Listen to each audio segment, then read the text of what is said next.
ભરૂચના રૂંગટા વિદ્યાભવન ખાતે ભવ્ય નૃત્ય નાટિકા શ્રી રામ કથામૃતમનું મંચન કરાયું હતું. ભગવાન શ્રી રામના જીવન પ્રસંગો પર આધારિત નૃત્ય નાટિકા શ્રી રામ કથામૃતમનું ભવ્ય મંચન થયું હતું.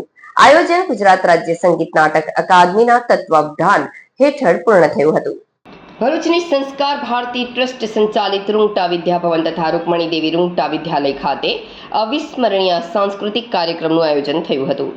ભગવાન શ્રી રામના જીવન પ્રસંગો પર આધારિત નૃત્ય નાટિકા શ્રી રામ કથામૃતમનું ભવ્ય મંચન થયું, જેનું નૃત્ય નિર્દેશન પ્રતિભાશાળી નૃત્ય નિર્દેશક રિદ્ધિ વૈદ્યે કર્યું હતું. આ આયોજન ગુજરાત રાજ્ય સંગીત નાટક અકાદમીના તત્વાવધાન હેઠળ પૂર્ણ થયું. કાર્યક્રમની શરૂઆત પરંપરાગત દીપ પ્રજ્વલન વિધિથી કરવામાં આવી હતી. આ પ્રસંગે campus director Kulavut મારવાલ, Acharya Reena રાજ, દિવ્યજીતસિંહ ઝાલા, વિકેશ મહેતા, શશિકાંત પટેલ સહિત શિક્ષક મંડળ ઉપસ્થિત રહ્યા હતા. મહેમાનો આ પ્રકારના સાંસ્કૃતિક આયોજનને આવનારી પેઢીઓ માટે પ્રેરણા સ્ત્રોત ગણાવતા પ્રશંસા કરી હતી. નૃત્ય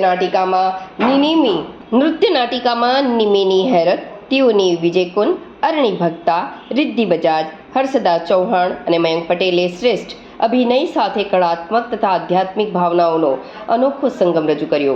તેમના અભિનય અને નૃત્ય નિર્દેશનથી દર્શકો મંત્રમુગ્ધ થઈ ગયા હતા.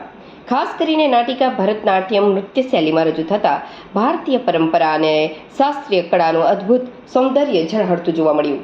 અંતે શાળાના કેમ્પસ ડિરેક્ટર તથા આચાર્યોએ તમામ કલાકારોને શુભેચ્છાઓ પાઠવી હતી.